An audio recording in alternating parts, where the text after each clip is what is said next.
Students, today we start with next topic of cosets lecture 2.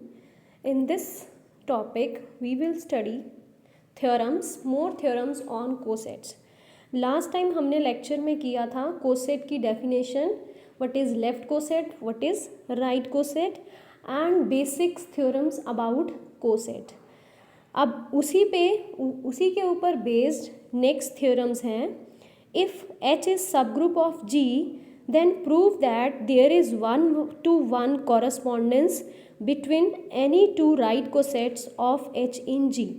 Now students, what is 1-to-1 correspondence? 1-to-1 correspondence means for every element in a set there exists a unique element in another set. हर एक set के लिए आपको दूसरे set में एक element ज़रूर मिलेगा. ठीक है. So how will you prove this? So 1-1 correspondence के लिए हम पहले एक मैपिंग डिफाइन करेंगे और उस मैपिंग को हम well define 1-1 as well as onto prove करेंगे. So let us take first two right cosets of H in G.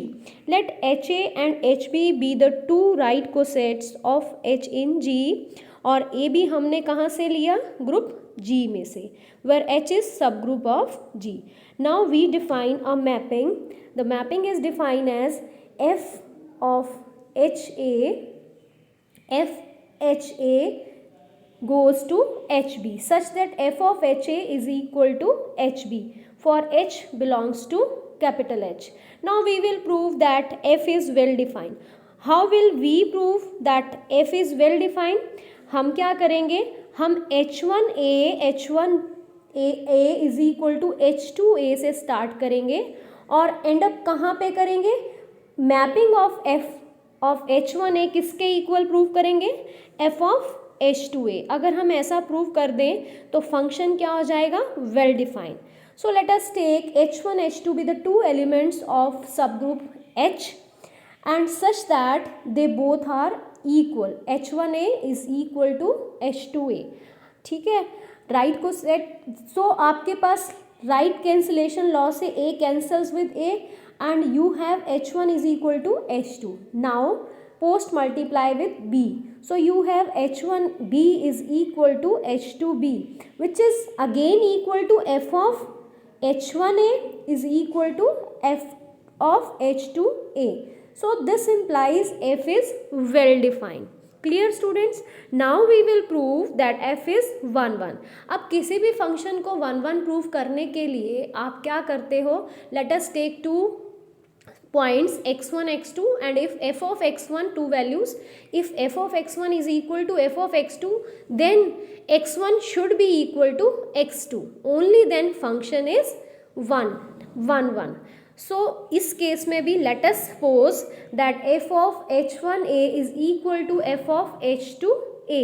So what is f of h1a? This is equal to h1b. And what is f of h2a? This is equal to h2b. Again h1 is equal to h2 और फिर से आप इसे post multiply with a. So हमने start किया था f of h1a is equal to f of h2a और हम कहाँ पे आ गए हैं? h1a is equal to h2a. So this implies function is 1-1. Now we will prove the function is onto prove करने के लिए हमें क्या करना है? For every element here for every element here there exists an element here HA such that f of HA is equal to HB. So देखते हैं हम यहाँ पे हमारे पास अगर हम कोई एलिमेंट कंसीडर करें, let us suppose HB where small h belongs to the subgroup, then हमें कोई यहाँ पे HA में कोई एलिमेंट ऐसा मिलता है such that f of HA is equal to h of B. So let us take h of B belongs to HB. ठीक है. अब ये जो स्मॉल h है ये किसका एलिमेंट होगा? कैपिटल H का. फिर से हम इसको multiply with A. So HA belongs to capital HA. अब कहाँ से शुरू किया था? HB belongs to capital HB और कहाँ पे क्या मिल गया आपको? HA belongs to capital HA.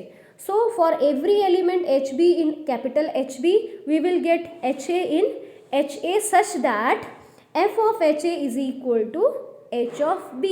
So this implies F is onto. So this proves F is 1 1 onto well defined function. Therefore there is 1 1 correspondence between any two right cosets of subgroup H in G.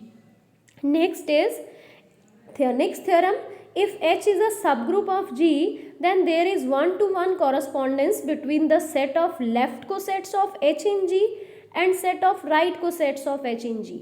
So आपके पास एक set में क्या पड़े हैं, सारे left cosets पड़े हैं, दूसरे सेट में आपके पास क्या पड़े हैं, सारे राइट कोसेट्स. आपने क्या करना है, लेफ्ट कोसेट से राइट कोसेट्स तक एक मैप डिफाइन करना है और उस मैप को आपने 1 1 ऑनटू और सबसे पहले वेल डिफाइन प्रूव करना है. अगर आप उस मैप को वेल डिफाइन 1 1 और ऑन टू प्रूव कर देते हो तो आपके पास 1 1 कॉरस्पॉन्डेंस आ जाएगा between all the left cosets and right cosets of the subgroup H in G. So हम इसी को कैसे प्रूव करेंगे.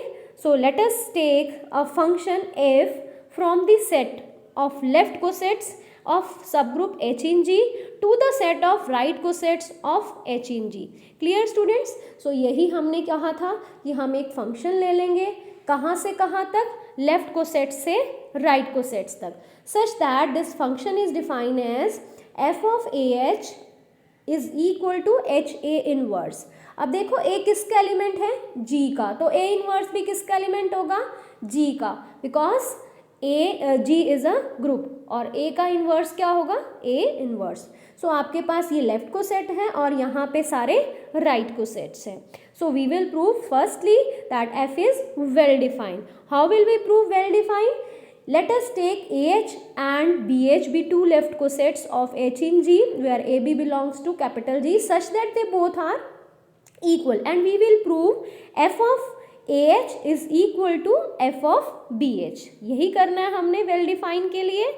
सो आपने क्या किया, let us take F of AH is equal to BH. अब आपने कहाँ पहुँचना है, F of AH is equal to F of BH पे. और अगर आप इसको ध्यान से देखो, F of AH को F of AH किसके इक्वल है, HA इनवर्स. मीन्स आपने A इनवर्स को बीच में इन्वॉल्व करना है. So how will you involve A inverse, उसके लिए pre multiply with A inverse both sides. So pre multiply किया, A इनवर्स आपके पास आइडेंटिटी आ गया, then you have H is equal to A inverse B into H. Students अगर आपके पास इधर H है, कैपिटल H है, और इधर A इनवर्स B H है, मल्टीप्लाई करके आपको H मिल रहा है, इट मीन्स ये जो A इनवर्स B है ये भी H का ही एलिमेंट होगा. ठीक है. So this implies A inverse B belongs to capital H. So इसको हमने दोबारा से यूज़ किया, A inverse B is equal to H. ठीक है. अब अगर ये H में चला गया तो हम इसको रीराइट कर सकते हैं ऐसे अपनी रिक्वायरमेंट के हिसाब से. हमने क्या किया, यहाँ पे तो था A इनवर्स B H और यहाँ पे हमने लिख दिया H A इनवर्स B, क्योंकि हमें इस तरह से फंक्शन, हमें इस तरह से राइट कोसेट को बनाना है. सो आपके पास ये आ गया. अब आप क्या करोगे, H A इनवर्स आपके पास आ गया, उधर आपने H B इनवर्स बनाना है ताकि आप F of AH और F of BH ला सको. सो आप क्या करोगे, ये जो B यहाँ पे है इसको B इनवर्स बनाने के लिए आप प्री मल्टीप्लाई कर दोगे with post multiply with B inverse. जैसे ही आप पोस्ट मल्टीप्लाई करोगे इसको B इनवर्स के साथ, तो B into B inverse identity आ जाएगा and you will get HA inverse is equal to HB inverse which is again equal to F of AH is equal to F of BH. So this proves the function is well defined. Clear? So F AH BH से शुरू किया था और F of AH BH पे हम आ गए. अब आपने फंक्शन को 1 1 प्रूव करना है. एग्जैक्टली आपने इसके ऑपोजिट चलना है. F of AH को इज इक्वल टू BH आपने लेके चलना है और आपने प्रूव करना है AH is equal to BH. So let us take F of AH is equal to BH. अब F of AH किसके इक्वल है, F फंक्शन ऑफ लेफ्ट को सेट राइट को सेट के इक्वल है. राइट को सेट कौन सा, F of AH is equal to HA inverse. ठीक है. सो इसकी जगह हमने लिख दिया HA इनवर्स और इसकी जगह हमने लिखा HB इनवर्स. अगेन हमने अब HA और HB पे जाना है, तो B को इन्वॉल्व करने के लिए let us post multiply this with B. So B into B inverse is again identity. So this is H. Students फिर से हमारे पास एक रिलेशन ऐसा बन गया H A इनवर्स B किसके इक्वल आ गया, H के. सो इसका मतलब ये जो बीच वाला एलिमेंट है ये भी किसका होगा, H का. So this implies A inverse B is equal to H. अब हमने AH is equal to BH prove करना है, तो वहाँ पे हमने रीराइट किया था, यहाँ पे भी हम अपनी रिक्वायरमेंट के हिसाब से इसको रीराइट करके लिख रहे हैं. सो हमने लिख दिया A inverse BH is equal to H. किसको रीराइट किया, इसको, क्योंकि अगर A इनवर्स B H में हो गया तो अगर हम इसको ऐसे लिख सकते हैं तो हम इसको ऐसे भी लिख सकते हैं, हमने इसको रीराइट कर दिया. So we have written A inverse BH is equal to H. अब आपको क्या चाहिए, AH is equal to BH. So pre multiply with A. So when you pre-multiply with A inverse A is identity. So you will get BH is equal to AH or AH is equal to BH. So what is AH? F of AH. What is BH? F of BH is equal to, sorry, what is AH is equal to BH. कहाँ से start किया था, F of AH is equal to BH से कहाँ आ गए, AH is equal to BH पे. So what does this imply? This implies function is 1 1. Now we have to prove function is onto. So how will you prove function is onto? For every right coset here, if there exists a left coset in this set such that equal to the right coset पे करना चाहिए. ठीक है. So let us take an element. तो इस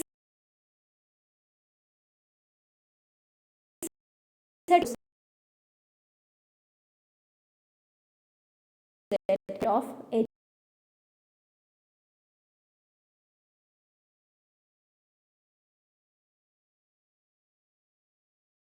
C inverse भी G में होगा. So as C belongs to G, this implies C inverse also belongs to G.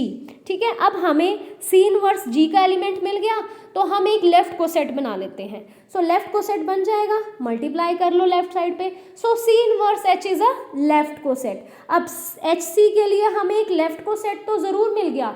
अब आप उस फंक्शन को अप्लाई करो इस लेफ्ट को सेट के ऊपर और देखो क्या आपको राइट को सेट मिलता है.